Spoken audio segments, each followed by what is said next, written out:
Bendito Padre, te damos gracias gracias por darnos la oportunidad de estar en esta clase, Señor.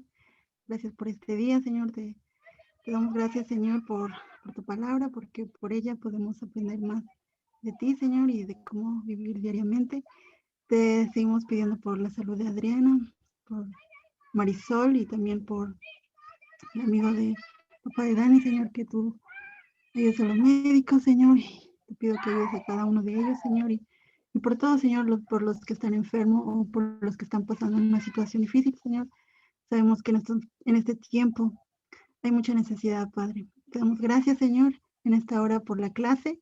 Te pido que tú le des sabiduría a Mario, Señor, y nosotros también estar conscientes, Señor, de tu palabra y de ponerla en práctica. Así oramos y te lo pedimos en el nombre de Jesús. Amén. Amén. Gracias, Mau. Ok, bueno, tuvimos 2 semanas de solamente introducción. Tuvimos 2 semanotas en las que estuvimos platicando un poquito sobre lo que la Biblia enseña sobre el matrimonio. Como recordemos, ah, ah, aquí.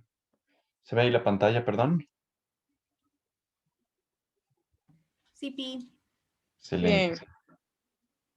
Bien, entonces en estas 2 semanas lo que estuvimos haciendo es dar una introducción para que podamos ya estudiar el capítulo 7 con respecto al contexto histórico en el que estaba Pablo y la iglesia de Corinto, lo que estaban viviendo. Hablamos de las tradiciones del matrimonio, de las definiciones que el mundo pues, nos enseña sobre lo bueno, sobre lo malo del matrimonio, algunas cosas que los judíos mencionaban sobre el matrimonio y lo que los gentiles mencionaban. Y entonces esto seguramente traía confundidos a los corintios, y por eso escriben esta carta a la que Pablo le responde en el capítulo 7 y pues en los capítulos que siguen. Mencionamos qué es lo que Jesús dijo, qué es lo que Jesús enseñó sobre el matrimonio, y recordemos que pues a veces hablar sobre la verdad trae consecuencias, como a Juan el Bautista, el hablar sobre la verdad, el confrontar el pecado, el hablar sobre la pureza del matrimonio le costó la vida a Juan el Bautista, y obviamente querían que la cabeza de Jesús también rodara. Dijimos que en el plan de Dios nunca estuvo el divorcio. El divorcio es como separar 2 tablas. Dijimos que cuando separamos 2 tablas que están pegadas, se va a lastimar, es decir, una parte de una tabla va a quedar pegada a la otra, y eso es lo que ocurre cuando el matrimonio se disuelve. El matrimonio, el plan original que Dios tenía era que ningún hombre separara lo que Dios había unido, es decir, que el matrimonio fuera para siempre. Sin embargo, el corazón de los humanos siempre ha sido duro, y por las leyes que a veces inventaban, a las costumbres que los hombres seguían, pues normalmente la que sufría más era la mujer, secundario a un divorcio. Por lo tanto, Moisés permitió dar carta de divorcio para proteger a la víctima, pero no era el plan original de Dios. Entonces, cuando Jesús les dijo a los discípulos y a aquellos que les preguntaron, no es bueno y no pueden dejar a la esposa por cualquier cuestión a menos que haya fornicación, entonces los discípulos mismos fueron los primeros en hablar y decir, ay, mejor no conviene casarse. Y Jesús les dijo, bueno, a algunas personas nacen sin la capacidad de casarse o como eunucos, otros otras personas los violentan y los hacen eunucos, y otros deciden no casarse, pero pone una frase importante, Jesús, por amor del reino del cielo. Entonces, esto es bien importante que lo tengamos en mente ya cuando estudiemos el capítulo 7. Dijimos que el matrimonio trae algunas cosas que involucra en realidad, pero Primera de Pedro 3 nos dice que el matrimonio es la gracia de la vida. Entonces, pues vamos a ir a este pasaje antes de que empecemos ya, ahora sí, el capítulo 7. Primera de Pedro, capítulo 3, versículo 8. ¿Alguien que lo quiera leer, por favor? Primera de Pedro, capítulo 3, versículo 8.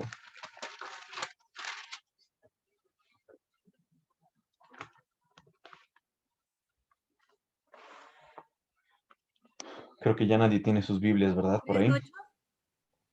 ¿Escuchamos? ¿Sí es 3:8? Sí. Ok. Dice, por último, todos deben ser de un mismo parecer, tengan compasión unos de otros, ámense como hermanos y hermanas, sean de buen corazón y mantengan una actitud humilde. Eso. Entonces, aquí nos está diciendo que debemos mantener el amor unos por otros. Pero lo que nos dice en este pasaje, en realidad, Pedro. Es más, si pudiéramos leer todo para que podamos tener un poquito de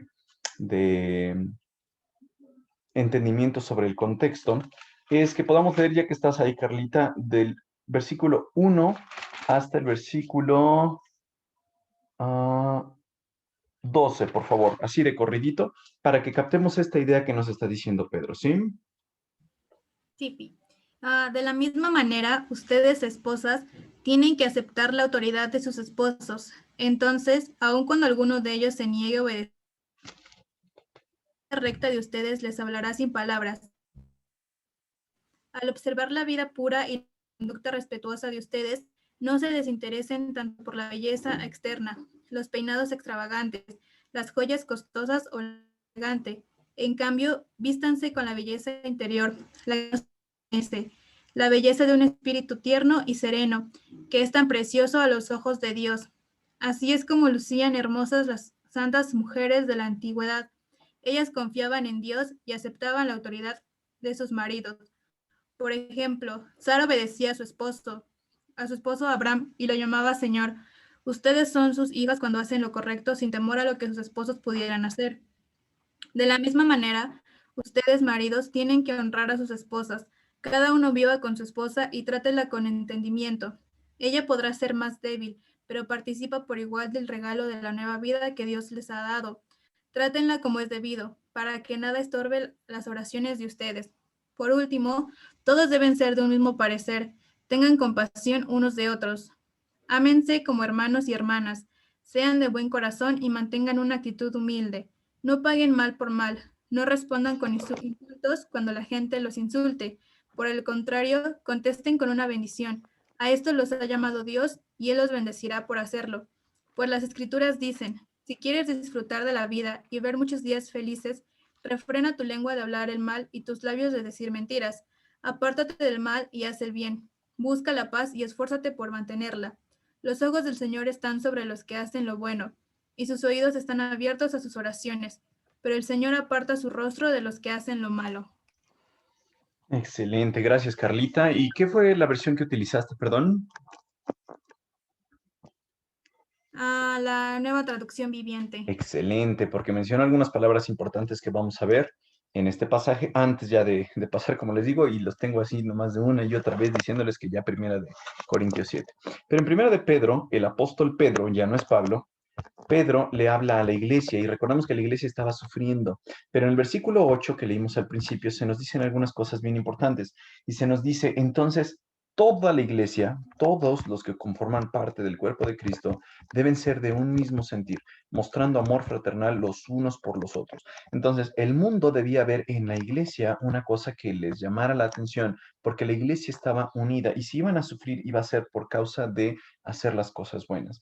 Pero esta mentalidad de la iglesia, pues en algunas ocasiones iba a ir en contra de lo que el mundo les enseñaba. Es decir, el mundo nos enseñaba que si nos hacen mal, devolvemos mal por mal, como el versículo 9 implica.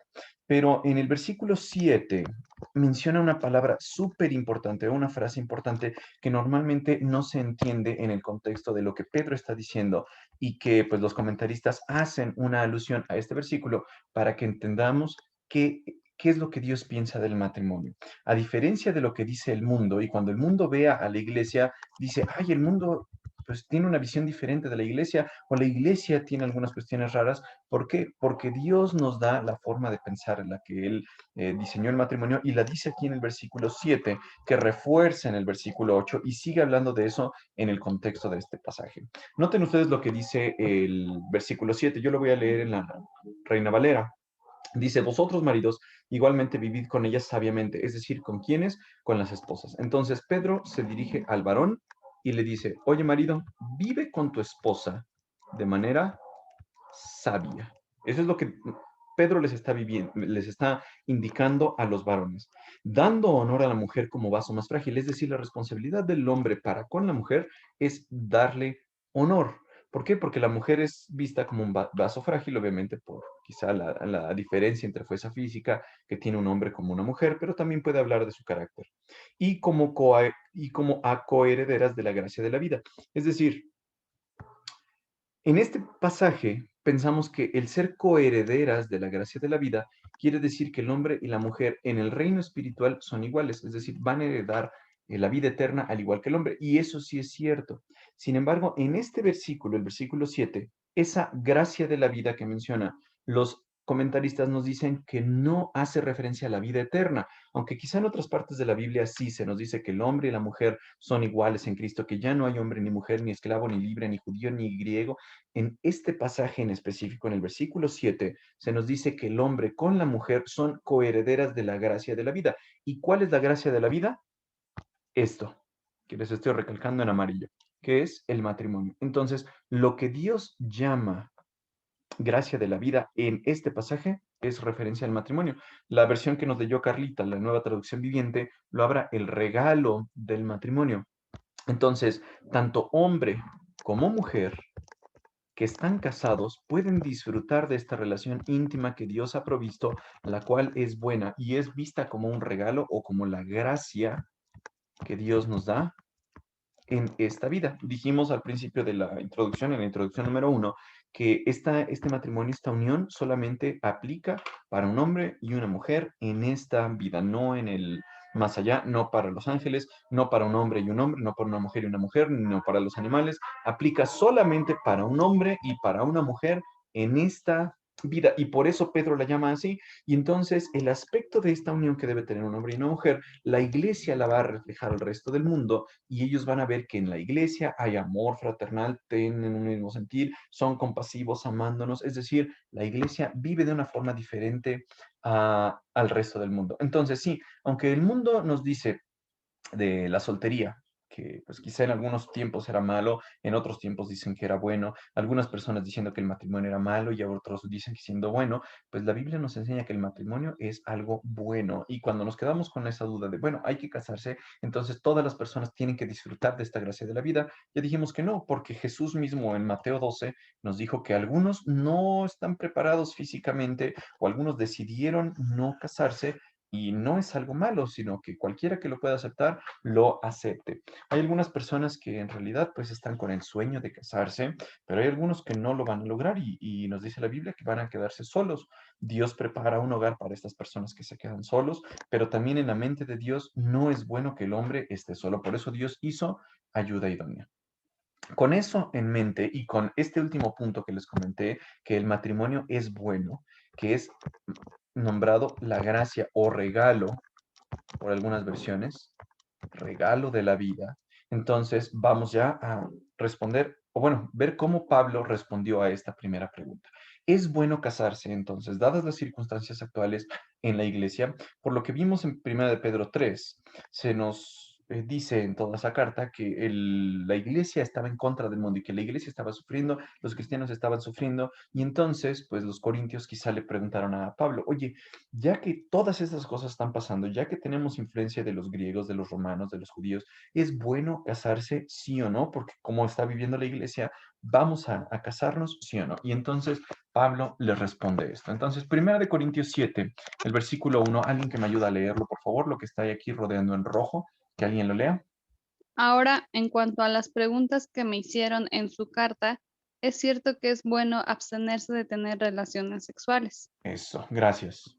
Aquí en este versículo, por fin, Pablo les está diciendo, ok, ustedes me hicieron unas preguntas en su carta. Ahora vamos a responderlas. Ya les dije, las preguntas probables son estas que hemos bosquejado en esta diapositiva.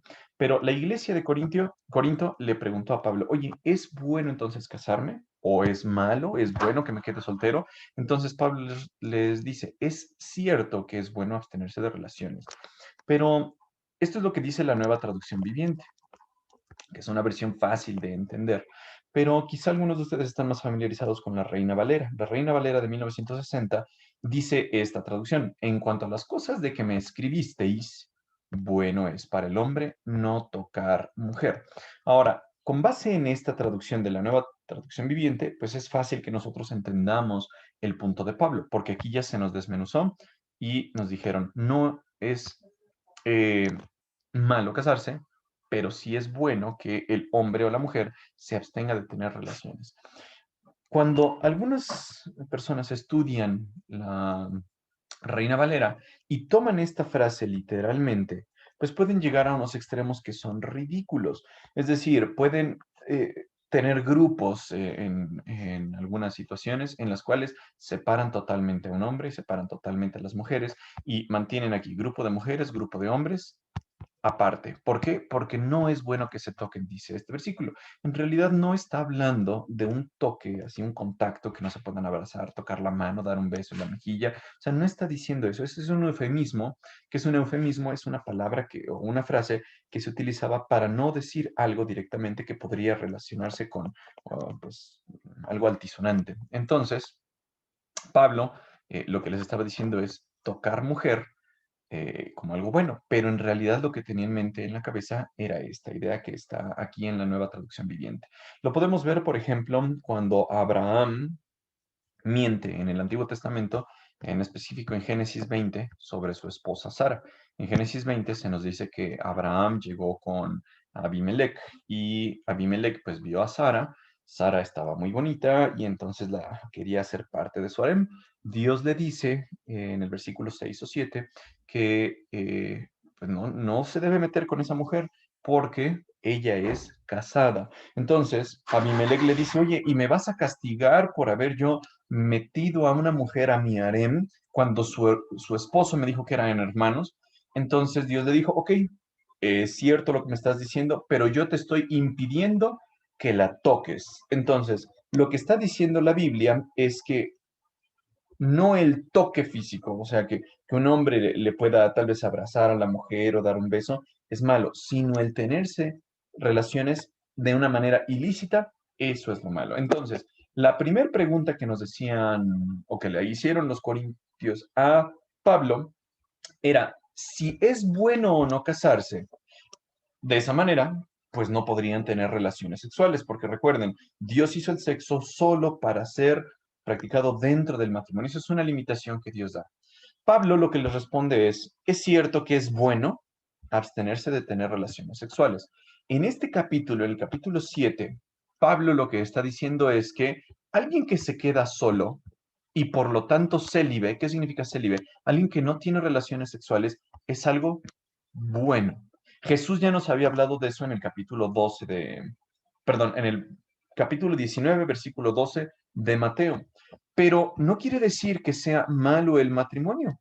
Ya dijimos que es el regalo de Dios y por lo tanto el hombre y la mujer que se aman pueden ejercer su sexualidad así como Dios la diseñó, porque Dios la hizo para ser disfrutada aquí. Sin embargo, si un hombre o una mujer se decide quedar soltero y por lo tanto mantenerse libre de relaciones sexuales, es decir, célibe, Pablo está diciendo, eso es algo bueno. No tiene a fuerza todo el mundo que casarse. Jesús los llamó eunucos. Algunos nacen sin la capacidad de casarse. Otros son hechos por los hombres así. Y otros deciden no casarse. Entonces, un hombre o una mujer que se decide mantenerse libre está haciendo cosas buenas. Y así lo dice Pablo.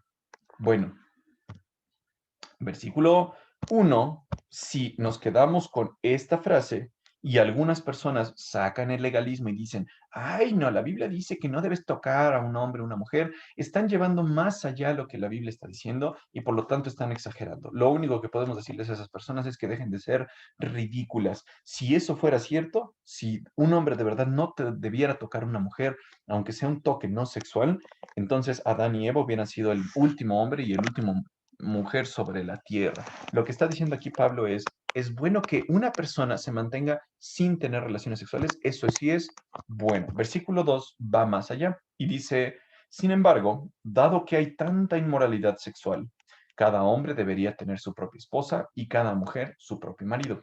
Recordemos que lo que nos estaban diciendo aquí, bueno, lo que les estaban diciendo a los de Corinto, la mente griega era, pues ni modo, vamos a tener que casarnos, pues no hay de otra. Pablo les está diciendo, bueno, si tú te tienes que quedar soltero y nunca tienes relaciones sexuales, eso es algo bueno. Pero, aquí viene siempre esa conjunción adversativa, debido a que donde ustedes están y en el mundo hay tanta inmoralidad sexual, es decir, hay tanta tentación, tanto de hombres como mujeres que se están practicando el sexo de una manera indebida, la orden o la idea que da Pablo es Cada hombre debería tener su propia esposa y cada mujer su propio marido. Mientras en Corinto había tanta inmoralidad por el culto a los dioses Apolo y Artemisa, esa inmoralidad ustedes saben que involucraba sacerdotisas prostitutas. Las sacerdotisas prostitutas ejercían su oficio cada noche, bajaban al pueblo, iban con los del pueblo o los marineros y obviamente pecaban.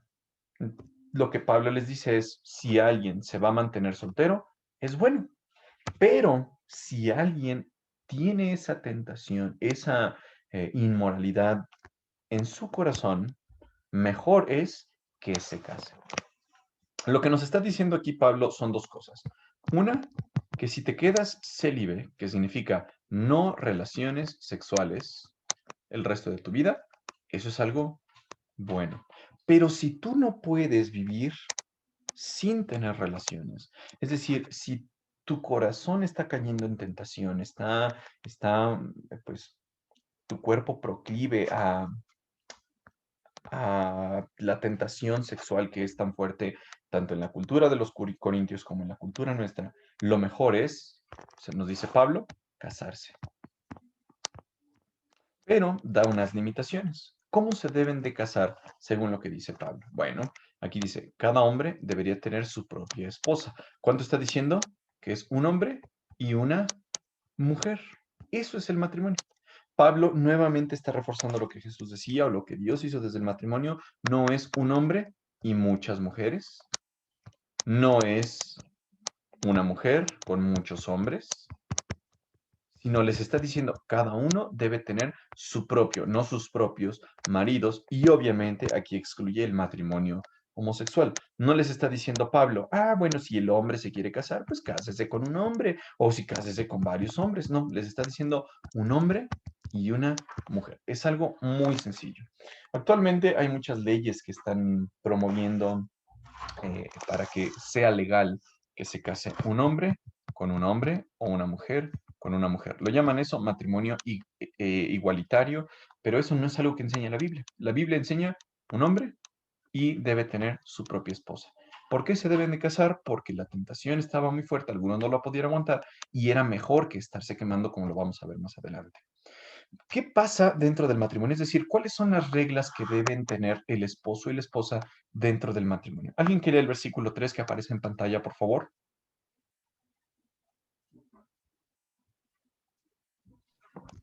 El esposo debe Debe satisfacer las necesidades sexuales de su esposa y la esposa debe satisfacer las necesidades sexuales de su marido. Gracias. La idea que nos está diciendo aquí Pablo es que el hombre que está unido a una mujer en matrimonio tiene una obligación, tiene un deber que nos menciona aquí. Algunas versiones lo van a mencionar como una deuda. ¿Qué deuda tiene el hombre para con la mujer? Pues bueno, debe satisfacer las necesidades de la mujer y la esposa, a su vez, debe satisfacer las necesidades sexuales del hombre. Eso no es un pecado. Dijimos, mientras ellos están dentro del matrimonio, el sexo es algo bueno, nos lo dice Hebreos 13. El matrimonio sea honroso, el hecho sin mancilla, sin mancha, eso es algo bueno. Mientras el hombre cumpla su deber con la mujer, eso va a estar bien. Mientras la mujer cumpla su deber con el hombre, está bien. Por lo tanto, Pablo les está diciendo, algunas personas se van a quedar solteras. Bueno, eso es algo bueno, pero obviamente no va a tener sexo. Aquellos que Dios les permite tener sexo son al hombre y a la mujer dentro de la relación del matrimonio. Por eso lo dice aquí Pablo, de su marido, no de su novio, no de su amante, no de su amigo con derechos, no de su free, no de sus pues, compañeras o de alguna mujer desesperada que ya llegó a cierta edad, no tiene hijos y necesita a alguien que le haga el favor de embarazarla. No está diciendo nada de eso Pablo, le está diciendo, el hombre tiene la obligación, tiene esa deuda de satisfacer lo que su esposa necesita, pero de la misma mujer, la mujer de satisfacer lo que el hombre necesita. Y noten esto en todo el contexto que está pasando en la iglesia de Corinto, como les acabo de mencionar en las introducciones previas. Versículo 4, por favor, alguien que lo lea.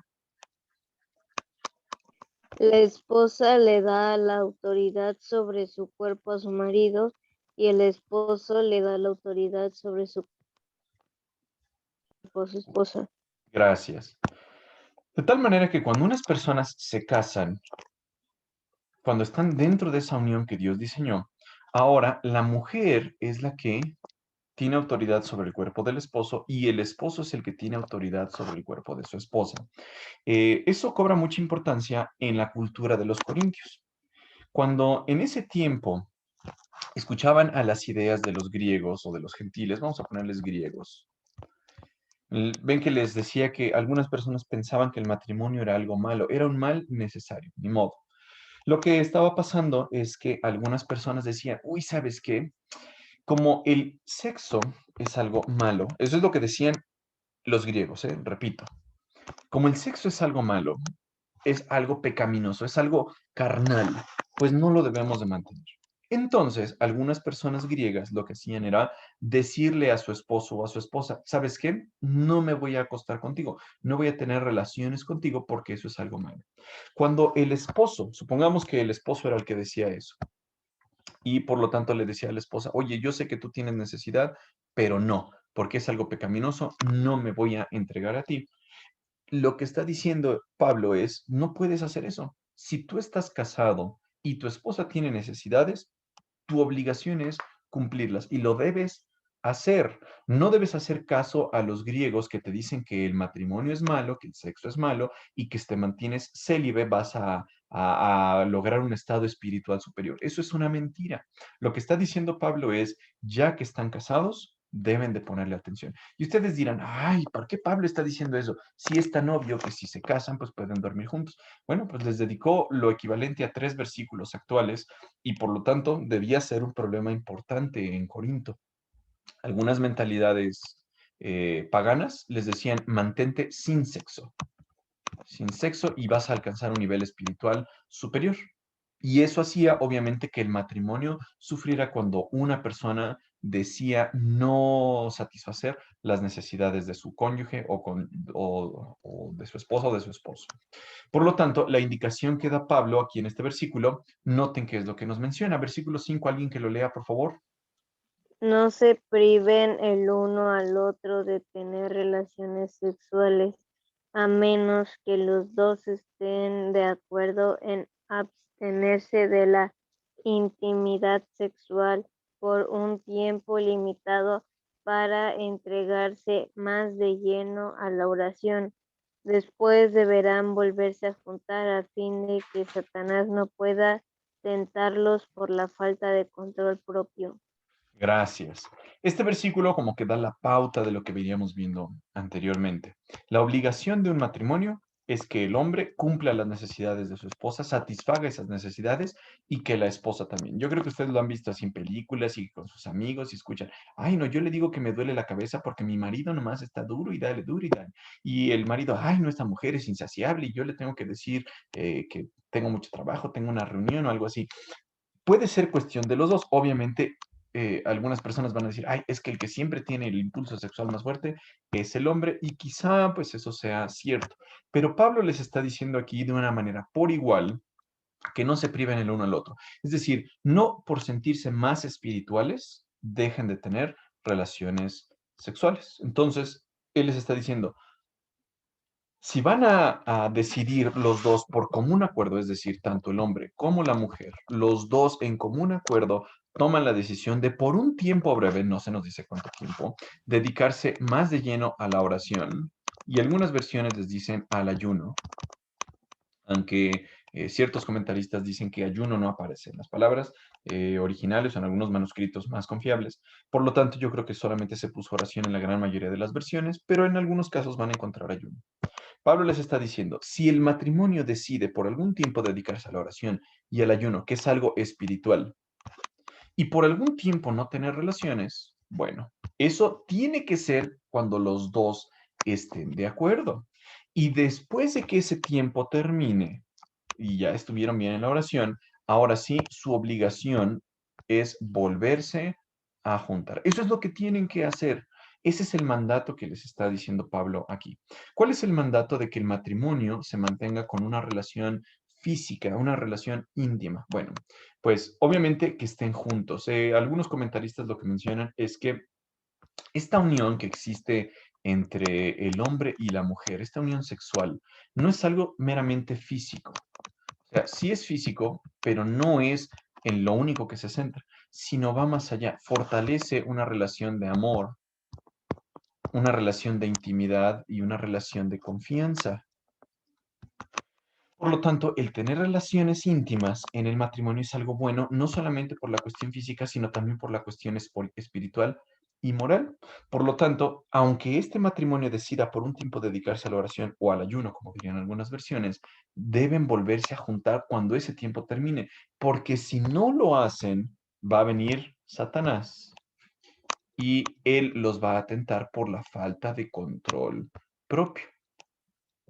Y en este matrimonio lo que va a ocurrir es que si no tienen control propio, pues una persona puede empezar a buscar en otro lado lo que no tiene en casa. Seguramente ustedes han escuchado eso, de, pues bueno, el esposo infiel va a buscar fuera de su casa lo que no tiene en su casa. Seguramente ustedes lo han escuchado así y algunos predicadores pues lo mencionan no a fin de justificación, sino a fin de que entendamos la gravedad de que un matrimonio se prive de tener relaciones sexuales.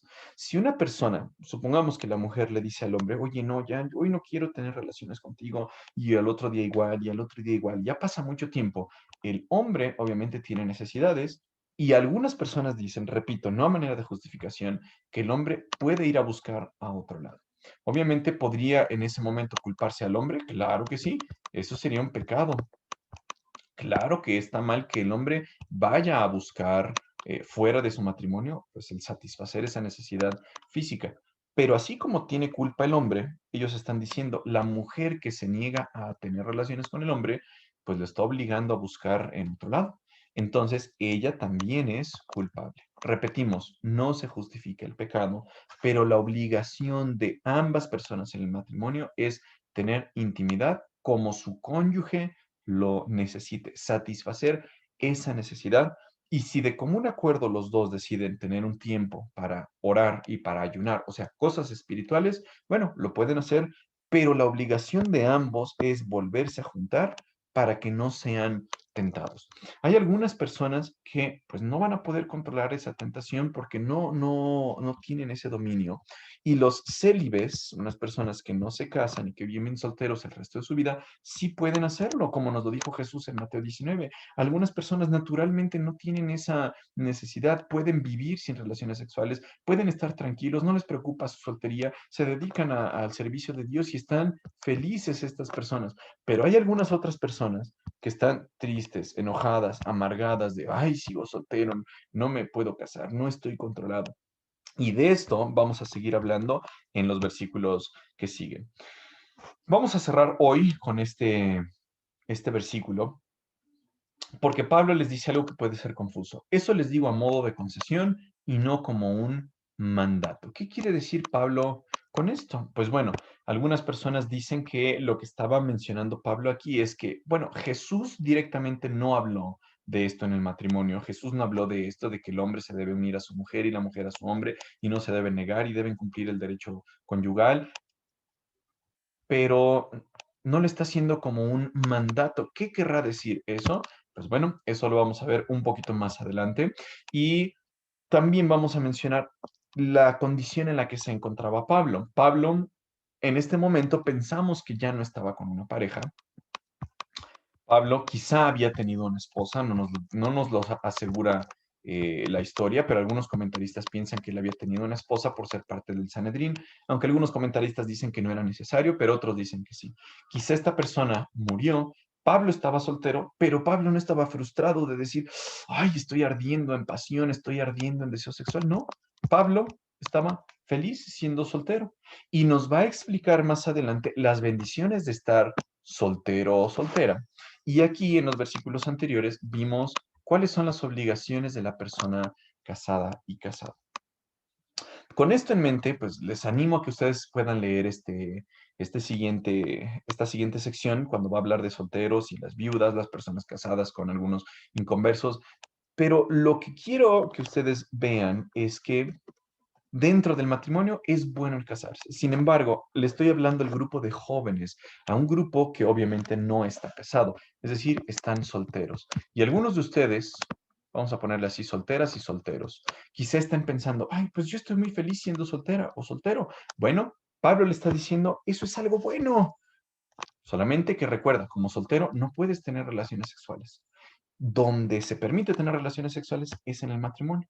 ¿Qué conclusión podemos sacar de esto? Si tú eres soltero o soltera y estás con esa preocupación, estás con esa carga en tu corazón de decir, híjole, yo sí quiero tener una pareja, yo sí quiero entregarme, quiero casarme, quiero vivir esa bendición que Dios llama gracia de la vida, pues bueno, Dios te lo puede proveer, una pareja, un cónyuge. Pero si tú eres soltero o soltera, vamos a ver más adelante que el ser soltero o soltera, el estar célibe es un don que Dios da, un regalo, y que quizá podría agregarse a la lista de dones que Pablo va a hablar más adelante en el capítulo 12 de Corintios. Hasta aquí, chicos y chicas, ¿hay alguna duda? ¿Alguna cuestión que no quede clara? Nos queda un minuto. Todo bien. Todo bien, es muy sencillo, ¿verdad? Entonces, vamos desmenuzándolo poco a poco para que no se me congestionen de información. Marisol, ¿puedes dirigirnos en oración ya para terminar este tiempo, por favor? Sí, vamos a orar. Gracias Dios te damos esta tarde, Padre, por la oportunidad que nos das de reunirnos, Señor. Gracias por permitir que María nos dé la clase, Señor. Te damos gracias por cada uno de los jóvenes. Te pedimos nuevamente por nuestra salud, nuestros trabajos, nuestras familias, Señor. Danos el bienestar que pues buscamos tener, Señor. Te pedimos por nuestras iglesias y te pedimos que tú bendigas esta semana, Señor, para que podamos reunirnos el siguiente domingo. Todo esto te lo pedimos en el nombre de Jesús. Amén.